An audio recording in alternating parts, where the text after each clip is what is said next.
Sound stay សួស្តីអ្នកទាំងអស់គ្នាថ្ងៃហ្នឹងអត់មានអីនិយាយទេមានតែនាំបងប្អូនមកមើល Sound Cafe ហើយនេះកន្លែងដែលយើងអង្គុយញ៉ាំកាហ្វេហើយនេះជាទីធ្លាដែលយើងអង្គុយលេងមានដើមឈើមានដើមផ្សេងអានេះគឺជាមាត់ទឹករបស់យើងអាចអង្គុយមើលស្រះទឹកចង់ស្ទូចត្រីក៏បានឲ្យតែត្រីវាស៊ីនេះខាងមុខគឺជាផ្ទះសម្រាប់ស្នាក់នៅបងប្អូនចង់ស្នាក់នៅលំហែនៅមាត់ស្រះអីបានតាមចិត្តនេះស្រះយើងធំណាស់ហើយក៏ត្រជាក់ស្រួល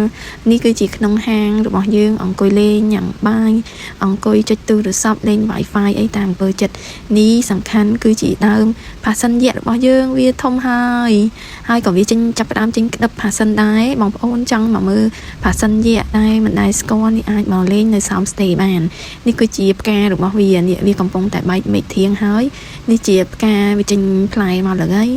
នេះគឺដើមវាស្លឹកវាធំខុសពីផាសិនយើងធម្មតារសជាតិវាវិញគឺថាគេនិយាយថាដូចជាត្រសក់ស្រូវបន្តិចដូចជាផ្លែទឹកដោះគោបន្តិចឥឡូវនេះយើងក៏មកលេងនៅក្នុងព្រៃរបស់យើងត្រូវឆ្លងកាត់ដើមកង្កោកដើមស្អីផ្សេងអញ្ចឹងណាហើយនេះគឺផ្លូវទៅក្នុងព្រៃដើមឈើរបស់យើងដែលមានរុក្ខជាតិចម្រុះទៅដោយរុក្ខជាតិដែលកម្រហើយជាពិសេសគឺសម្បូរទៅដោយដើមសោមបងប្អូនអត់ដែរស្គាល់ដើមសោមស្លឹកសោមផ្លែសោមអីអាចមកលេងបាននេះគឺជាស្ពានយើងទៅហើយយើងក៏នឹងរៀបធ្វើស្ពានបន្ថែមទៀតដើម្បីចូលទៅរុករកក្នុងព្រៃនឹងដែរនេះគឺជាផ្លូវយើងហើយមើលទៅដើមឈើមានជាច្រើនហើយសំខាន់គឺដើមឈើធំនេះដែរវាជាដើមឈើដែរផ្ដល់នៅចំណីដល់សត្វទាំងអស់នៅក្នុងព្រៃហើយវាមានឫសវារឹងមាំហើយមានដើមផ្សេងទៀតនេះកំពុងតែធំលូតលាស់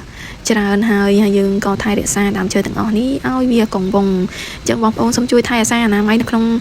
ព្រៃនេះផងបងប្អូនអើយមកលេងសូមជួយដាក់ចូលធុងសម្រាមផងបងប្អូនណាដើម្បីកុំឲ្យព្រៃយើងមើលទៅវាអត់មានសោភ័ណភាពហើយជាពិសេសផ្លាស្ទិកអីហ្នឹងអាចដាក់ចូលថង់ព្រោះកុំឲ្យវារលួយទៅខ្លាចវាប៉ះពាល់ទៅដល់ដើមឈើយើងទាំងអស់គ្នាអញ្ចឹងវីដេអូខ្ញុំមានតែប៉ុណ្្នឹងទេបងប្អូនចង់មកលេងអាចមកលេងបាននៅ Sound Stay អូសោមខេត្តពោធិ៍សាត់អញ្ចឹងអរគុណច្រើនជម្រាបលាបាយ